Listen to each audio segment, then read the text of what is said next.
Hello and welcome folks, Pause here bringing you the mod developments for WWE 2K15 on PC for the second week of release. For the first week of mods, see my other video.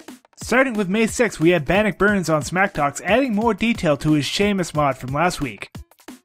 He also added mods for Dean Ambrose, Daniel Bryan, and Big E. Frazier on Smacktalks created an updated Daniel Bryan. He would also later update Brock Lesnar. TBM on Smacktalks created a tattoo mod for CM Punk. Hardscope Hezzy created an updated entrance theme pack that can be found on the 2K forums. We also had a PC texture dump by Game Elite on Smacktalks, and a replacing entrance theme tutorial by J9001 on the 2K forums. On the 7th, we had KG on Smacktalks demonstrate a trainer application that he had for sale with a couple of tools. It can enter NPCs as wrestlers, change match types, and change wrestler power levels beyond normal limits. It also had a few other tools. Tekken and Red on Smacktalks released a set of new attires for Kevin Nash during his WCW run. We also had a group on Smacktalks start a project to replace Justin Roberts as the announcer. Kagura Beatbox on the 2K forums also created an updated Sweet FX mod. On the 8th, we started with a pair of folks with a lot of updates. PH Guy on Smacktalks has created a lot of updated textures for wrestlers already in the game, while X-Weasel on the 2K forums has been doing complete updates with Titantrons included. We also had a few arena overhauls with the Bleeding 21 on the 2K forums creating classic Raw is War and SmackDown arenas.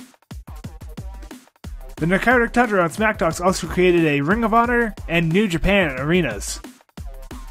On this day, a free trainer was found with a few less tools than the one previously mentioned, and Bannock Burn created a texture modding tutorial. There's also a group trying to dig up every single nameplate background from the game. On the 9th, Bleeding Red 21 found a possible FPS unlock, bringing the game up to 60 frames per second. This does not work on entrances and may have additional issues.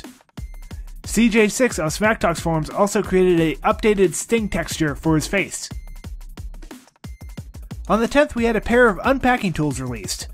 One older extractor from Strogan AM and a custom WWE 2K15 tool by Keshire. For wrestler updates, we have an updated Neville with Trons by Pickle Tennis, and a Year 2000 Triple H by Flamingo. Both of these guys are on Smacktalks.